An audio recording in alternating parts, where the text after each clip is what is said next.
What's good, everyone, and welcome back to another reaction video. Today, we are reacting to Pieces of Gaster, Volume 2, All Gaster's Secrets, Theories, Evidence, Explained in Undertale plus Deltarune. This is going to be a 43-minute video, so I'm going to divide it into two parts.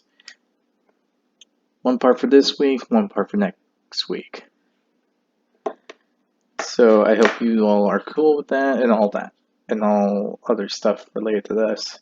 But yeah, I'm going to divide it into two parts. If you enjoyed this video, remember to hit the like button down below, hit the subscribe button to support the channel, support the content provided, and so on and so forth. Hit the notification button, be notified immediately when a new video comes out. If you have any recommended videos that you want me to react to, leave it down in the comment section below. I will react to it as soon as possible. You have my word on that. Also, the link to this video will be down in the description below. So be sure to go check out the original creator and give him some love and support for making this type of video. Well, these type of theories, evidence, and all that related videos. So yeah, give him some love and support. With this said, I hope you once again all enjoyed this video. And let's begin, shall we? I don't know what to expect from Volume 2. I think it's more on, I guess one of the things would be related to Spamton, but that's a guess. Hello guys, my name is Graham and welcome to Volume 2 of Pieces of Gaster. In the previous episode, I had a few things to expand upon and a few slight corrections to make. I added something like 4 minutes to the total runtime with my revised edition. In the time since originally making each of these videos, I have discovered and been shown many different connections. So this video is starting at 17 minutes and getting expanded to who knows what. I'm actually very excited to take this opportunity to make it that much more comprehensive. I would highly recommend watching Pieces of Gaster Volume 1 first, as there's a few things here that'll make more sense having watched them in order. But hey, if you're into this sort of thing, I don't think that'll be any sort of chore for you. Something quick from the previous video I want to expand on a little bit. For whatever reason, I just didn't spend that much time on it. That at the time was a decision I made quite intentionally, but now I'm not entirely sure why. There's a cool tie-in when you're talking to Sham about Jevil, where he actually quotes darker yet darker. I guess it just felt referential rather than like any kind of actual evidence, but I think it's pretty dang important that Sham is quoting a character that we've never actually met. Yeah, that is a case in point. No one just says darker, darker, and darker. Or darker yet darker. But yeah, no one does that for no reason. If someone ever says that line, then you know something's up. So it's rather speculative, but there's a chance that Sham and the Jevil are remnants of a shattered Gaster. They share some of his cynicism, his crazed tendencies, and, well, straight up insanity. I don't like to theorize too much, I try to keep things as factual as I can, but seeing as they have some of those physical similarities, maybe there's something to that. But please don't read too far into something like this, it has little to no supporting evidence. But if it ends up being true to any sort of degree, then at least I can point to this video and give myself a pat on the back for having brought it up. It's equally likely that Sham either knew WD, worked with him, or that the characters within this game and world are similarly aware of and fascinated by Gaster lore the way we are.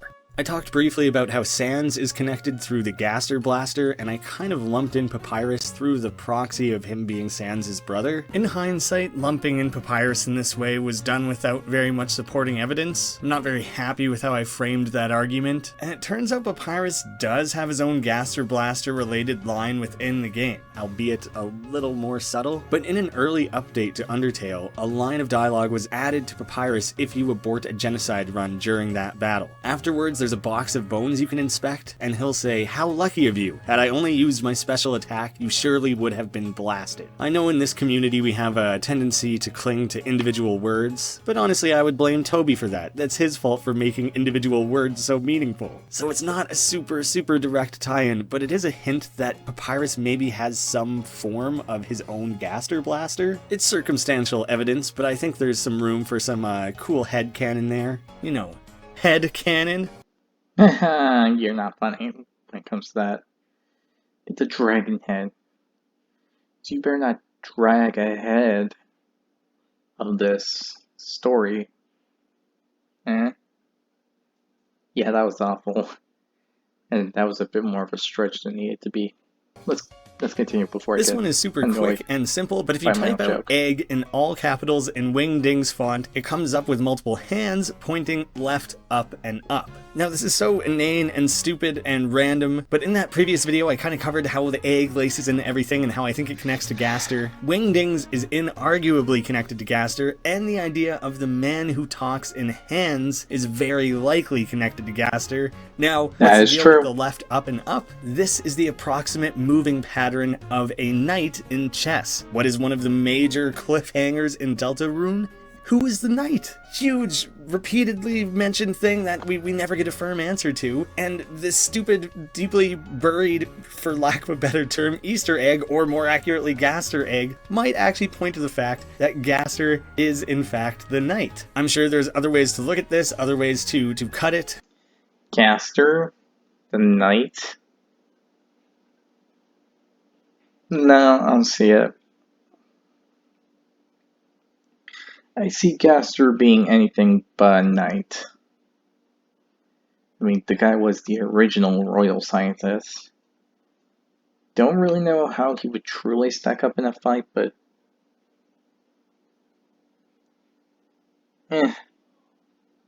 can't say I know for sure, but you get the point. Basically, Gaster can't be the knight because of one simple fact, and that is the fact that the knight was heavenly implied, meaning that the knight could be closely related to Gaster or heavily influenced by Gaster, but the queen seems to know about the knight. Anyone who knows about the knight met him or her once or twice, or maybe a few times. I don't know. That's heavy guess. That was a heavy guess, but still, the point's still there.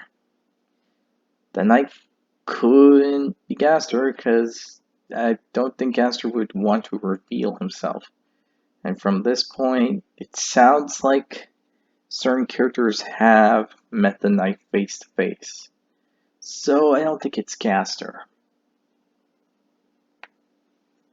But I think that is simultaneously stupid enough and complex enough that it makes it easy to overlook, yet it's like the most glaringly obvious hint possible when it's right there in front of your face. I think that might actually end up being super important. It's also very rarely talked about. I only saw like 2 or 3 people bring it up, and I didn't really pay much mind to it at first, and then all of a sudden I decided to put a lot of weight into it, so I guess I'm just feeling it right now.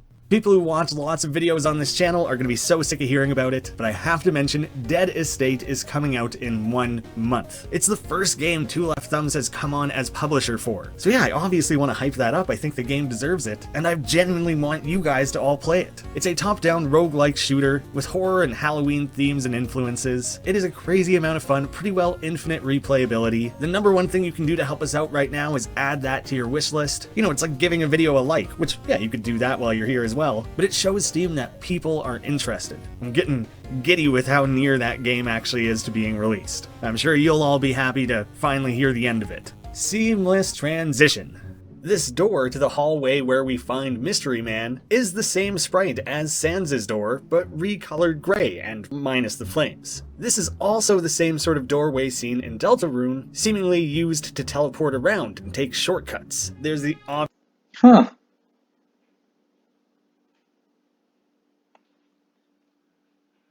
those doors actually do look the same. Same type of door, different type of color. I guess it's supposed to be due to the environment or what kind of force is there. So,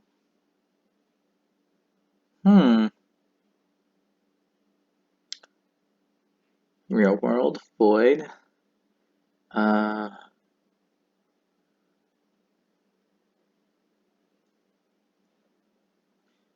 the Dark Realm? I forgot the name. Anyway, in I think Deltarune that just seemingly shows used where to they are. teleport around and take shortcuts. There's the obvious significance of teleporting to this extra hidden room. There's an official Undertale blog on Tumblr, and it does a cool thing where they occasionally make posts from the perspective of characters within the game. The posts don't sign off specifically saying which character is talking, you kind of have to sort it out yourself. How the post is presented, their manner of speech, things like that. There are ones made by Toriel and Mettaton, but there's one in particular titled Important Info. It's written in all lowercase the way Sans talks, and it has a little bit of a joke about having a bone to pick. I'll put the whole thing up on screen here if you want to read through it. I'm not going to read the whole thing, but those are the main pieces of evidence that this is coming from Sans. There's a line towards the end of it. Besides, it's rude to talk about people who are listening, right? Not everyone is as tough as my brother. A few things here. As shown in the last video, it's rude to talk about people who are listening is more than likely referencing Gaster. These posts are more than likely written by Toby himself, and knowing the care he puts into these sort of things, I don't think he would just make a throwaway referential line like that. You would immediately think that not everyone is as tough as my brother would be referring to Papyrus. But the fact that he brings up Gaster and then his brother back to back like that is kind of strange. It's led people to speculate that maybe Gaster is a lost third brother. This kind of lends itself further to the idea that Gaster is a skeleton, which I also talked about in the last video. God, I wish this all just existed in one video. Addressing and adding my 2 cents to a relatively popular theory out there with Sans and Papyrus. I'm not sure I'm convinced of the idea of Sans and Papyrus being 2 fragments of Gaster. I get the argument, and while I agree that they are inexorably linked, I don't necessarily believe that specific theory. The best argument I've seen them being fragments of Gaster. I mean, I get it, but I don't see how that fully works.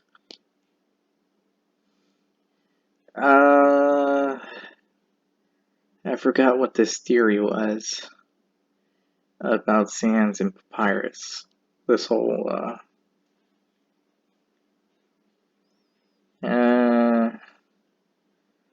I know they were probably born thanks to Gaster,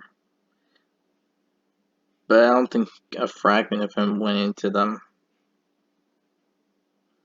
I think it's more of they're their own person, their own identity, and all that. And they're just related to Gaster,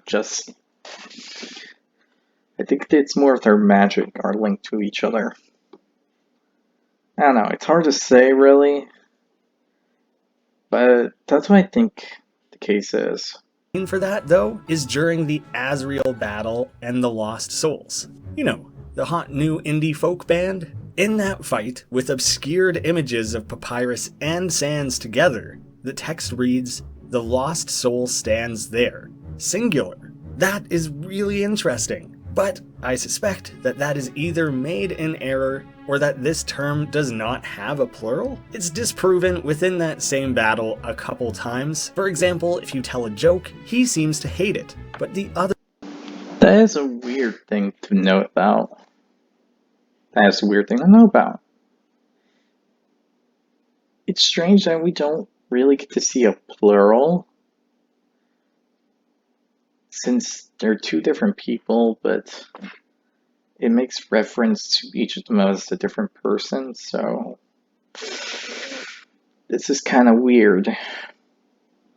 To do the same thing with Asgore and Toriel? Other lost soul seems to like it. So I thought that was neat, worth sharing, but I think it's too easily refuted. The choice, the music that plays during Sans' judgment, can be sped up by 666% and then matches the Undertale theme.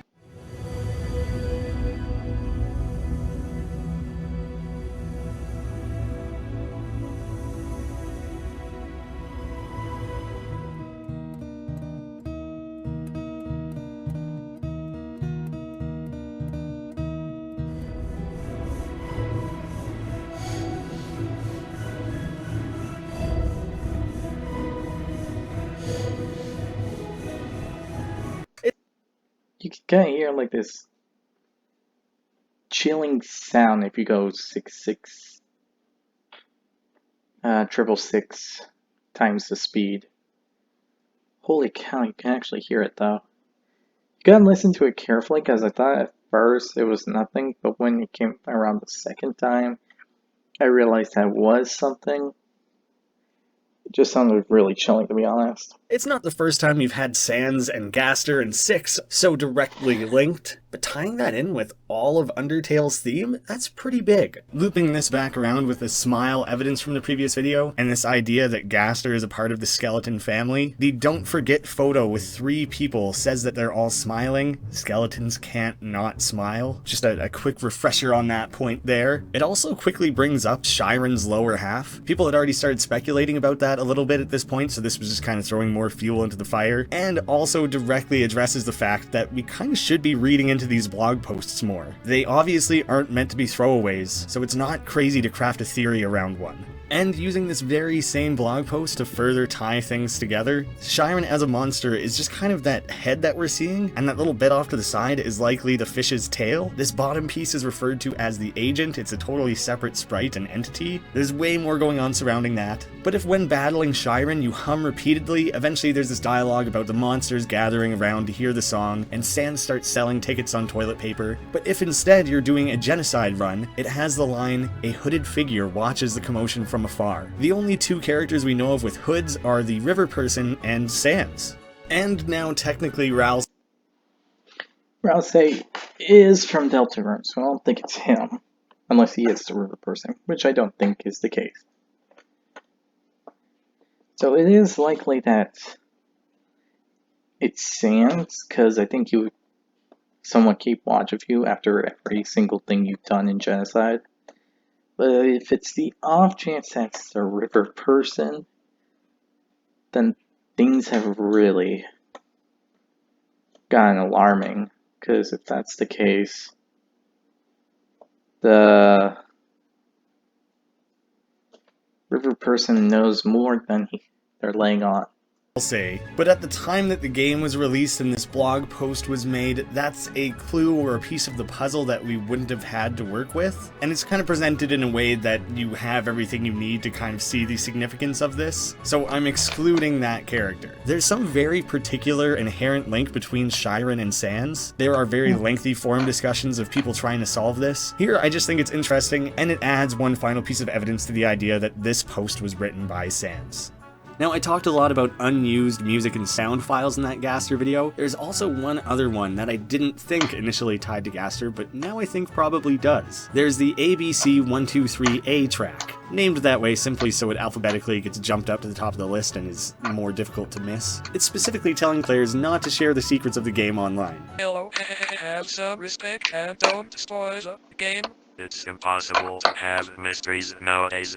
Because of nosy people like you. Please keep all of this between us. If you post it online, I won't make any more secrets. No one will be impressed. It will be your fault. Obviously that didn't happen. It was never not going to happen. People were either going to disregard it or much more likely find specific secrets before finding this one, in which case it would be too late. This glitchy track is created using vocal synthesizers of Fruity Loop Studios, and if you Yeah, that voice-line stuff was very unnerving. I was just staring at the screen stunned just hearing that. Okay. So they're more involved than even I thought. That's crazy. Like, seriously crazy. What the heck? It was chilling. Dang. If you listen closely, it seems like cut-up fragments of this track are what comprise one of the layers of the Gaster speech sounds.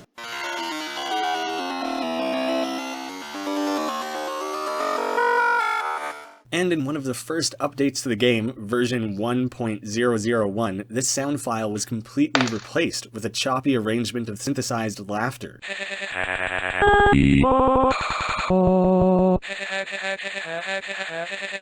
This new sound file is only 6 seconds long. Now, this is either Toby just having fun with us, maybe he was a little bummed that people disregarded it so completely, or there's an actual in-game canon purpose here where Gaster doesn't want us digging deeper into the game files. But maybe it's like reverse psychology. Maybe he says he doesn't want us to, then when everyone does, he's just having a good laugh about it. Pretty cool overall, and it seemed worth sharing. I think the most significant omission from that video that was pointed out to me in the comments and is explained in great... There could also be the case that if you dig to a certain point, you're just gonna get trolled by Gaster. Because I think he would find our searching very amusing. And he wouldn't want us to see the real secrets. I mean, that is still a possibility, but I guess someone has to dig very deep enough just to see if that's a true theory or not. Great detail by B on her Susie Undertale Tumblr account is the existence of typer values within the code of Undertale and Deltarune. Now, how dialogue is displayed and delivered in both games are associated with something called a typer value. These values store text characteristics like font, size, color, the speed at which it's typed out, and sound effects. Most characters have their own specific typer value that assigns all of those functions. Rather than having several values, one that means font, one that means size, etc., it's all grouped together as one consistent value. It's easy enough to imagine when you look at different characters like Papyrus or Torio. They're vastly different, and each character has their own unique typer value assigning all of those characteristics. In the Gaster video, I outlined in great detail the significance of the number 6 to Gaster. Now, in Undertale, all of these standard typer values, all the ones that are associated with characters in the game, just naturally progress from 1 to 111. Their number and order is probably pretty well just determined by the order they were added into the game. There's one very important exception to this. Entry 17, with its glitchy sounds, wobbly text, and Wingdings font, is called up through a typer value of 666. Now, this is a very specific... Okay, I'm getting a little tired of hearing this number come up over and over again. We get it, it's a part of Gaster. And it's actually very chilling, and to see that number appear multiple times is unnerving to me. Just how far is Gaster's influence in these games? Specific usage. This exact sound and font and all of that doesn't exist anywhere in Deltarune. At least not together like this as its own typer value. But that game does still have a unique 666 typer value. It's used throughout the character creation intro sequence, up until, will now be discarded, no one can choose who they are in this world, which uses a typer value of 2. And now, through this 666, entry 17 is connected to the character creation. I already had a lot of supporting evidence of how the character creation largely connects with Gaster, so this is huge. It's yet another way that 666 and the character creation in Gaster are all mixed up together. It's also very cool that the character creation is cut short by someone else. This is the only place that the typer value of 2 is used, so we can't even point to a specific character within the game to highlight who may have interrupted. We just know it was some third party that wasn't us and wasn't who we can presume is Gaster running the character creation. Guys, this is a game changer. Thank you so much, B, for pointing this one out to me. It's so cool. It was so dedicatedly researched. A third party, huh? Yeah, I got no one in mind. Unless there's like another person broken throughout time and space. Sadly enough, I actually can't believe that. And well explained. Thank you so much for that. I'll have a link to that Tumblr account in the description. I never would have figured that stuff out on my own, so credit where credit's due. Thank you for that one. It's awesome.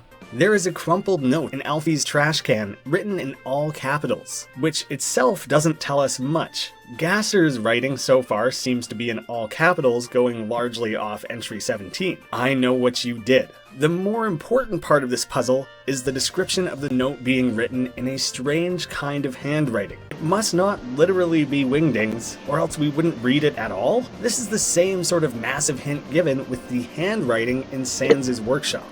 But we do seemingly have an instance where Gaster writes in a more normal fashion. This can be pieced together with the timeline of Alphys herself joining the lab. Looking at the true lab entries, number 1 through 8, as well as 14 and 15 properly capitalize the starts of sentences. Everything else is written much more informally. This could indicate the same person in a rush or an altered state of mind, but Undertale is very particular about how it presents fonts to reflect individual characters. We actually work backwards through a bunch of optional content in Undertale to better understand who wrote which of the True Lab entries. Thank you to Maroon Knight in the comments for setting me down this research tunnel. Before Mettaton became the robot we see in-game, they used to be Napstablook's cousin and neighbor, Hapstablook, the name being confirmed by Papyrus. Undyne refutes this and he makes a joke about it being headcanon, but in the game files it's literally titled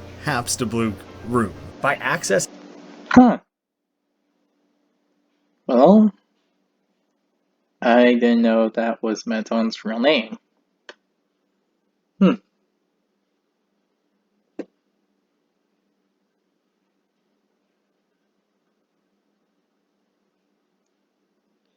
Guess I still have a lot to learn on that. Accessing their house, we can read several diary entries that detail meeting Alphys and receiving their body. Pair this with a few True Lab entries, some dialogue from Caddy and Bratty, and we assemble the following timeline. In Lab Entry 6, Asgore has asked for all the fallen monsters to be brought in. The experiments conducted by the scientist at this time resulted in the destruction of these monsters and the creation of the amalgamates. That plays out over multiple entries. Hapstablook's first diary entry is a mention of Shiren's sister, who fell down. We know that they, Lemonbread, end up surviving, or at the very least, aren't fully dead.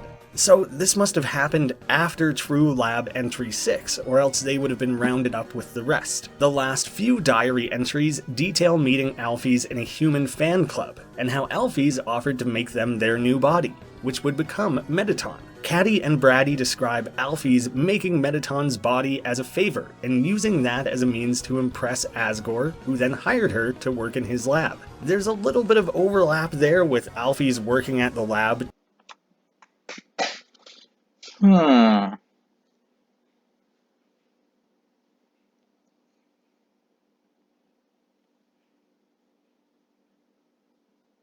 So does that mean that Gaster was around? No, he was probably gone by then.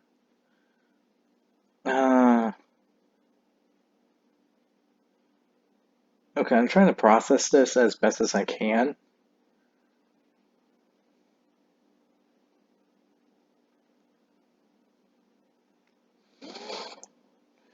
So, Alfie's made body, and one body was for Meton, and it was a favor, so that Alfie's could be the royal scientist. During the eventual creation of the amalgamates, but it confirms that at a minimum, those first 6 lab entries came from someone else. We start to see these all lowercase True Lab entries that refer specifically to being friends with Mettaton, Asgore buying them a teacup that looks like them, and eventually moving to live in the garbage dump, all of which directly link these entries to Alphys. We're fairly confident that Sans also worked in the lab, but not specifically when. Maybe he joined up after Alphys was left on his own. He also very consistently writes in all lowercase, which holds true even in those Tumblr posts. Knowing that these later entries are definitely Alphys, and piecing together that some of the early ones were as well, we have 2 distinct authors. Alphys writing 9 through 13, and 18 onwards. We know that Alphys joined later, we don't have a timeline for Sans, maybe he never wrote in the journals. We know that Gaster had access in order. So that means 1 through 8, 14, 15, 17, or someone else. 17 is definitely Gaster, but to write entry 17, and considering the 2 distinct voices, and the fact that Alphys... Okay, so Gaster made 1 through 8, and 17. Now, there's 2 entries, 14 and 15. That means someone left something there. Whether it be a different scientist, whether it be Asgore, whether it be Sans. he's had to replace someone, entries 1 through 8 are probably straight from the mind of Gaster while he was the royal scientist, right up to and including his failed final experiment. The original Hidden and Buried Entry 17 was likely written by Alphys. Gaster's own Entry 17 is the sketchy Wingdings one we eventually discover. All of this really seems to confirm that that final note on what do you two think is definitely Alphys and someone. There could be a chance that is Sans. There's a lot pointing towards that, and it would be very clever to have two characters that speak in lowercase mixed up in this in a way where it's difficult to decipher who is saying what. Some viewers turned me on to Captain Hype's Gaster videos, a French YouTuber who has done their own in-depth research on all things Gaster. Obviously, with us reaching from the same well of information, we largely found the same evidence. I watched their videos with auto-translate on, so I think I got the gist of it. A few things really didn't come across. A lot of it was just different interpretations of the same things I've shared, but a cool one they had, that I did not, was a tweet from Toby mere days after the launch of Undertale. Players had been messing around with the fun values, which Toby alluded to. This is confirmed to be Toby's old Twitter tag, by the way, even if it looks like random nothingness. A user had commented on their experience with the genocide route and wanting to undo their actions. Toby left a cryptic response that seemed to tease some cool in-game things. You've all seen the happiest outcome. Neither of them could fix the machine, no matter how hard they tried. No one can. Captain Hype and his researching team theorize that this is the machine we see in Sans' lab, with a sheet draped over it. Adding my own context, neither of them could again have been any combination of Sans, Gaster, Alphys, and potentially some other scientist. Gaster had a very specific task assigned by Asgore, using the power of souls to free monsters. There's a chance he always had his own agenda, or that his ambitions changed. We don't have a lot to hang this on. I'm really guessing here, but he could have been trying to undo some tragic event, either with his own family, or trying to undo the disastrous failure of the amalgamates that sent Gaster into a tailspin. Side note, entry 14 is so incredibly telling. Everyone that had fallen down has woken up. They're all walking around and talking like nothing is wrong. I thought they were goners, which would make you think, oh, I thought they had passed away. I thought they were dead after they had fallen down. But no, they thought that they had come back as goners. It would make the most sense that this specifically came from Gaster and not Alphys, lending further to the idea that the goners, Gaster, and followers are all linked. With Gaster's secret entry 17, we see his dark musings. But the entry 17 that is simply hidden in the game files, we see the panic and admittance that they have accidentally created the amalgamates. Presumably, someone attempted to erase this knowledge, and that's why we have to go digging in the game files for it. So while one is specifically very interesting, both entry 17s are very important. Something I don't really see talked about is the creation of the amalgamates in the context of fusing monsters, other than it being grotesque and awful. I see an extra layer of interest here in that, presumably, Alphys just learned that injecting determination can be used to fuse monsters. If Gaster truly is shattered, this could be a useful tool for making him whole once again. This is kind of a double whammy thing, so it's something directly related to Gaster, but it's Okay. That was a lot of stuff to think about. And I understood some of it, but not a lot of it. The thing that really caught my attention is the machine. Because let's not forget that Gaster made the core. Now, there could be other reasons why he made the core, and it could be corresponding with the machine Sans has.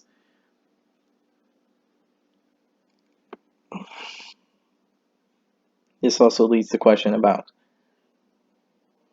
determination itself. Now, determination is meant to can fuse monsters. Now, I'm not saying that it's impossible for it to help Gaster, but I don't know if it could do it. For all we know, it could just, like, fused him and the Goner / followers together. But that is a different case and scenario. But it's a little hard to tell and say. But it's still there, still there, still there.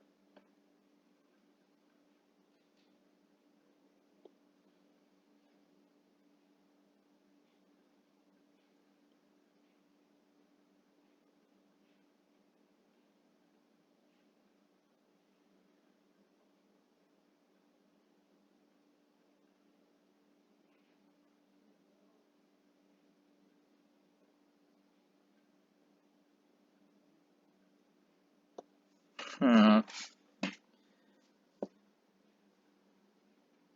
This makes me more and more curious about Gaster's end goals. And the thing is, we're not going to get any answers until very later into the probably Deltarune. And that's if we ever